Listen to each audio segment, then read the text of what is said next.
It's time to get real. It's time to get raw. It's time to look ourselves in the mirror and come to the resolve that this version of ourself is not going to carry us in the stretch. I've been this version of myself long enough that if I don't change, if I don't do something about this, then I'm going to find myself bankrupt. Having that faith, that vulnerability to just see things that are hard to see. You got to get comfortable being uncomfortable. So can you handle the truth?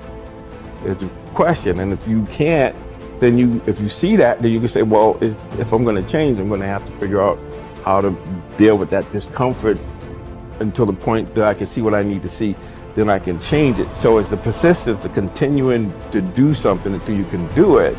Can't is not an option. It's either I will or I won't. I can, I know I can, but I will or I won't, you know, and that's the thing. And in some cases, you may try your hardest and you just don't win, or you don't pass a test, or you don't succeed. That's part of life. Understanding it's going to take hard work, discipline, and learning how to work with other people in order to get to the next level. There's not other people that aren't holding you back. Your boss isn't holding you back. Your parents aren't holding you back. Those are excuses. To me, there's no such thing as luck, okay?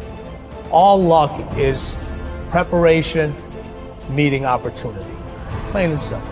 Once I realized that I could get better at anything, it dawned on me that how I spend my time is a spiritual consideration. And I didn't want to die with potential that I failed to turn into skill set. That, to me, that speaks to me. How much of my potential can I actually turn into skill set and get good at this stuff and push and grow and improve? Like, that to me is just this incredibly intoxicating feeling. Is waking up every morning with a desire to adapt, with a desire to change.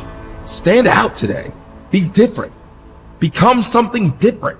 Stop lying to yourself and stand up and become something with worth, something with more than you've ever been. Your goals that you set for yourself, that's your power. Your ambition is your power. It's about how hard you can get hit and keep moving forward. How much you can take and keep moving forward. You have to electrify and get all the things that are necessary within you to start doing the things that you need to do. So when the time comes, you can kick down that door and move towards the possibilities of being the best of who you really are. Learning how to concentrate, learning how to focus in, deciding that you're going to focus to develop your skills. You'll be surprised of the ideas that will come to you, of the people that you'll be able to attract, of the opportunities that you'll be able to see. You'll begin to see things that have been standing there looking you in the face saying, I can't believe this has been here all this time. There are so many people in the world and you know, you may be watching this right now, and you have these incredible ideas, and what you think is missing is motivation. And that's not true. Because the way that our minds are wired, and the fact about human beings, is that we are not designed to do things that are uncomfortable or scary or difficult. Our brains are designed to protect us from those things, because our brains are trying to keep us alive. And in order to change, in order to build a business, in order to be the best parent, the best spouse, to do all those things that you know you want to do with your life, with your work, with your dreams, you're going to have to do things that are difficult, uncertain, or scary, which sets up this problem for all of us. You're never going to feel like it. Why is it so hard to do the little things that would improve my life? Waking up and realizing that I'm never going to feel like doing the things that are tough or difficult or uncertain or scary or new, so I need to stop waiting until I feel like it. And number two, I am one decision away from a totally different marriage, a totally different life, a totally different job, a totally different income. Whatever you don't use, you lose. Lack of use causes loss. On this planet. Maybe not the next one, but on this one. If you tie your arm to your body, leave it there long enough, you'll never use it again. It's over. For the arm. Now, it may not be over, but it's over for the arm. The only way to keep the use of this arm is what? Keep using it. If you quit, you lose. Automatically. They don't bring it up for a vote. You lose automatically when you quit. Now, the same thing that goes for your arm goes for your brain, mentality. The same thing goes for all the human virtues. Ambition, unused, decline. Strong feelings, unused, diminish. It doesn't grow, it diminishes. Faith, unused, decreases. It's a law. Vitality, unused, diminishes. Energy, unused, decreases.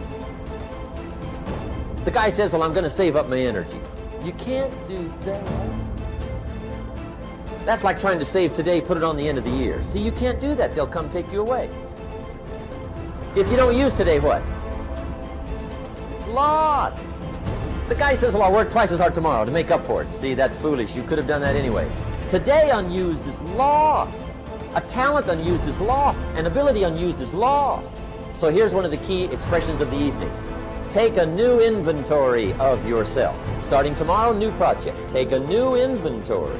And make sure that all of your talent and ability and mentality and ingenuity and vitality and strong feelings, faith, courage, make sure that all you've got's being used. Otherwise, you lose. Resolve to focus on the solution and what can be done now, rather than on what happened and who's to blame. Think in terms of the action you can take to resolve the situation, rather than what went wrong and who is to blame. To remain optimistic, look for the good in every situation. When you look for something good, you will always find something good. Furthermore, while you're looking for something good, because your conscious mind can hold only one thought at a time, you will automatically become positive, optimistic, and back in full control. Seek the valuable lesson in every problem or difficulty.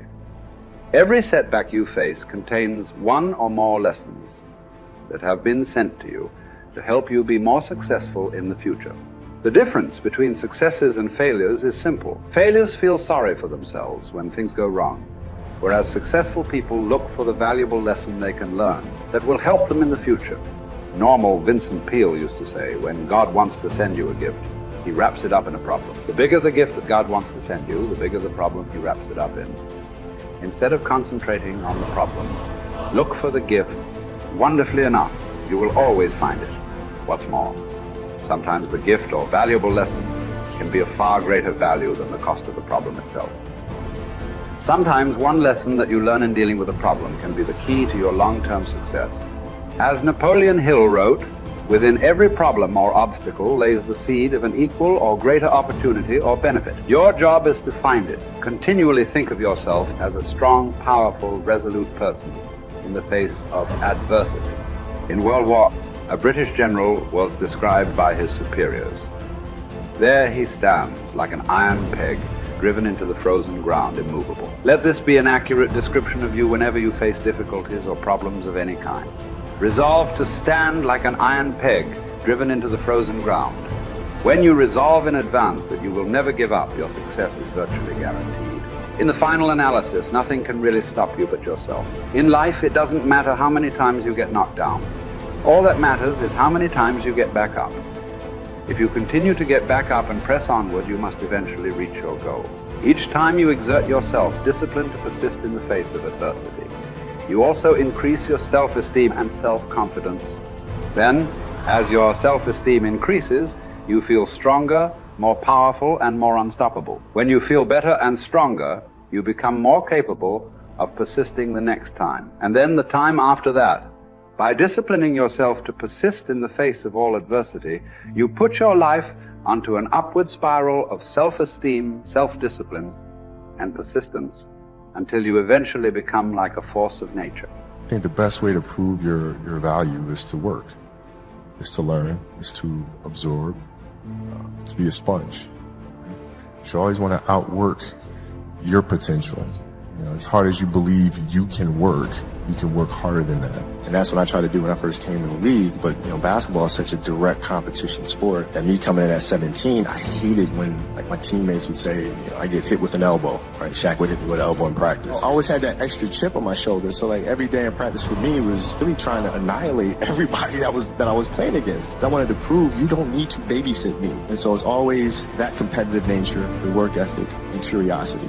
My philosophy was a very simple one. Rudy was one of my favorite films growing up. After watching that film, I come to understand if I could work that hard, what would my career be? And I made a promise to myself from that day that I was going to work that hard every single day so that when I do retire, I have no regrets. And that was the most important thing for me, is to leave no stone unturned, get better every single day. And if I lived that way, then over time, I'd have something that was beautiful. But that was my philosophy. It seems like a pretty simple one, but if you live your life to just get better every single day, you do that for 20 years, what do you have?